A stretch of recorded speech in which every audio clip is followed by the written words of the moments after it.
अस्सलामु अलैकुम। बहुत ही इम्पॉर्टेंट और न्यू अपडेट्स हैं। मियाँ साहब की आमद आमद है। और दूसरी तरफ शेख रशीद साहब जो एक बहुत अरसे से लापता थे, वो अचानक मंजर आम पर आ गए और उन्होंने आकर मुनीर फारूक के प्रोग्राम में बाकायदा इंटरव्यू दिया। अब इसके बारे में मैं आपको कुछ चीज़ें बताता हूँ कि पहले कुछ सहाफ़ियों ने इस बारे में क्लेम किया था कि मुनीब फारूक के साथ उनका समा पे एक प्रोग्राम रिकॉर्ड हो चुका है और बिल्कुल एजेंसी के लोग उनको घसीटते हुए और इधर कॉलर से पकड़ के खींच के लेके आए। और उसके बाद एक पर्चा दिया मुनीब फारूक के हाथ में और दूसरा दिया शेख रशीद के हाथ में कि आपसे ये सवाल किए जाएंगे, और फिर उनको बताया गया आपने ये जवाब देने। तो शेख रशीद ने वहां पर हाथ जोड़े कि मेरे साथ ये सब मत करो, मैं खान के बारे में इस तरह की बात नहीं कर सकता। तो उनको सबके सामने थप्पड़ लगाए गए।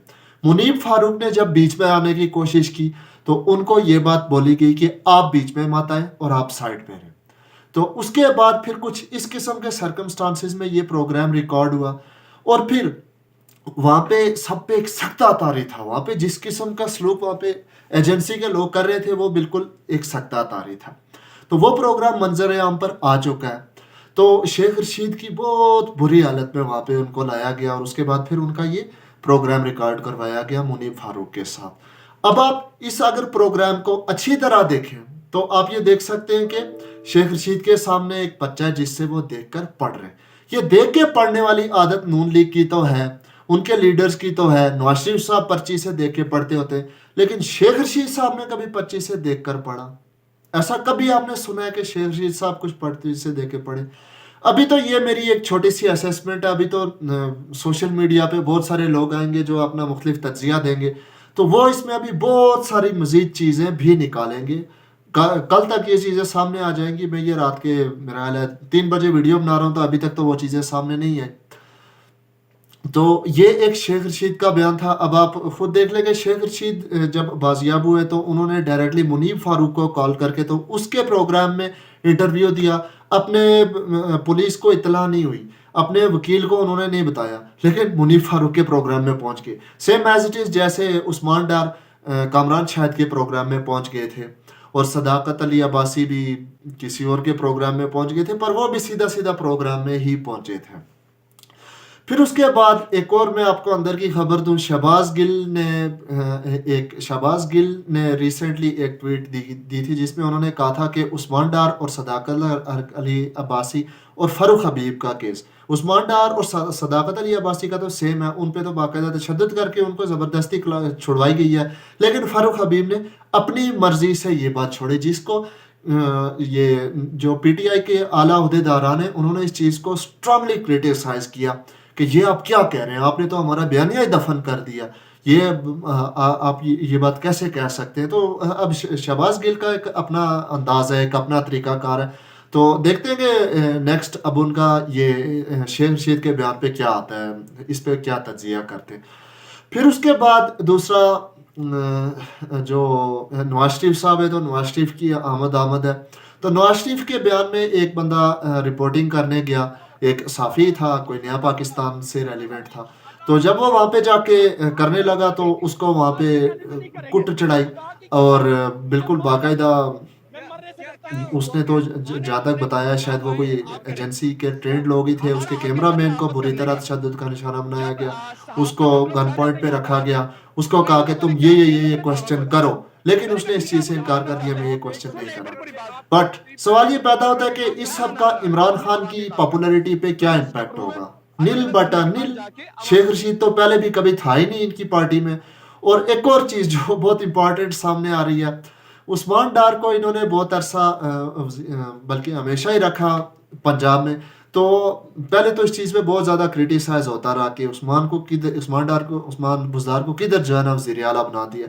लेकिन एक हिकमत अमली के तौर पे देखें तो ये है कि इमरान खान का एक वाइस स्टेप था कि उस्मान बुज़दार को वहाँ पे उन्होंने बना दिया। और कोई उन्होंने अपनी पार्टी में ऐसी कोई मजबूत शख्सियत को किसी स्टेक होल्डर बनाया ही नहीं कि जो खड़ा हो सके। अगर फ़र्ज़ करो अगर ये परवेज़ खटक को अगर ये बना देते तो आज खुद बताएंगे इनकी पार्टी में से कितना बड़ा कोलेटरल डैमेज होना था। अब उस्मान बुज़दार जब तक था तो था, जब चला गया तो चला गया। अब इससे वोट बैंक को किसी किस्म का کوئی فرق بھی نہیں پڑ، اور اس پریس کانفرنس سے بھی کوئی فرق نہیں پڑنے والا۔ اگر ایک بندہ آ کے یہ بات بول دینا کہ عمران خان نے ہی سارے فساد کی جڑ ہے اور عمران خان نے یہ غلط کیا، تو پھر بھی لوگ نہیں چھوڑنے والا، اور وہ بندہ عمران خان ہے۔ اگر عمران خان خود یہ بات ہر چیز کا اقرار کر دے تو پھر بھی لوگ اس کی بات کا یقین نہیں کرنے والے۔ اس پاپولیرٹی کے ٹوٹنے کا صرف ایک ہی طریقہ ہے کہ عمران خان ایک دفعہ تو واپس آئے گا، اس کو روکا نہیں جا سکتا، اور وہ حکومت میں ہی آئے گا۔ پھر اس کے بعد آ کے وہ کیا کرتا ہے کیا نہیں کرتا، پھر یہ چیزیں آگے چلیں گی۔ دوسری طرف نواز شریف صاحب واپس آ رہے ہیں، تو نواز شریف صاحب کی آمد پر جو ہے نا کوئی جوش و جذبہ نہیں ہے، لیکن یہ ہے کہ ایڈمنسٹریشن کا پورا زور لگا کے تو ڈیفینیٹلی لوگوں کو وہاں پر نکالا جائے گا۔ اور جس طرح نواز شریف صاحب کو ضمانت دی گئی ہے، کیا کہنے، پاکستان کا نظام اتنا تیز کہاں سے ہو چکا ہے۔ ایک دفعہ وہ ارشاد بھٹی اپنا ایک قصہ سناتے ہیں، مجھے ایک یاد آ رہا ہے، اڈیالہ جیل میں قیدی تھا، اور اس اس نے ایک درخواست دی تھی سپریم کورٹ میں کہ میں کینسر کا مریض ہوں، سٹیج 3 پر میری بیماری پہنچی ہوئی ہے، اور میں پرائیویٹ علاج کرانا چاہتا ہوں، مجھے اتنی رعایت دے دیں کہ میری ترجیحی بنیادوں پر درخواست سن لیں۔ جب درخواست 2.25 سال بعد لگی تو اس کو پتہ چلا کہ وہ قیدی مر چکا تھا، کینسر کے بعد۔ لیکن نواز شریف کے بارے میں ایسی فنکاریاں دکھائی within 24 hours ان کو ضمانت دے دی گئی۔ ایک ایسا بندہ جو بالکل ایک اشتہاری تھا، ملک سے مفرور تھا، ایک کنوکٹڈ مجرم تھا، لیکن جب اس کو ریلیف دینے کی بات آئی تو اس کو ایک دم ریلیف دے دیا گیا۔ اس چیز کو کوئی دنیا کا بندہ ڈیفینڈ نہیں کر پا رہا کہ آخر یہ ہوا کیا ہے۔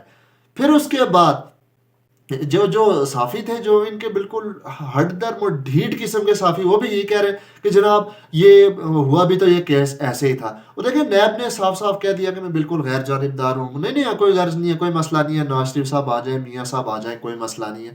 اور یہ وہی نیب ہے جس نے عمران خان کو عدالت سے شیشے توڑوا کے اٹھوایا تھا، اور بالکل 9 مئی کا ایک پورا واقعہ ہوا تھا۔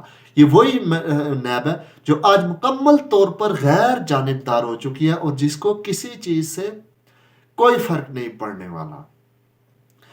اور نواز شریف کے اوپر پتیاں اور پھولوں کی بارش کی جائے گی، اس کے لیے بھی جو ہے نا ایویشن سے اجازت مل چکی ہے۔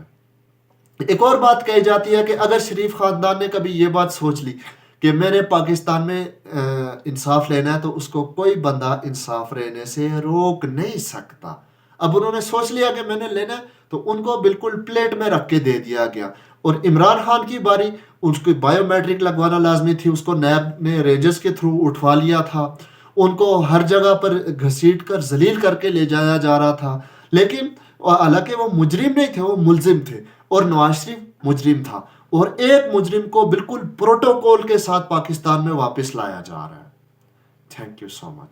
جس پہ لوگوں کا ایک بہت بڑا تشویش تو ہے۔ ایک اور بات میں آپ کو بتا دوں کہ جو عمران خان اگر مر بھی جائے نا، تو جو اس نے عوام کو شعور دیا، تو یہ شعور ان کا اگلے 30-35 سال تک پیچھا کرے گا۔ 30-35 سال تک یہ نسل رہے گی، اور یہ ان لوگوں کو اتنے آرام سے چھوڑنے والی نہیں ہے۔ آئی ہوپ یہ ویڈیو آپ کے لیے یوزفل رہی ہوگی۔ Thanks for watching.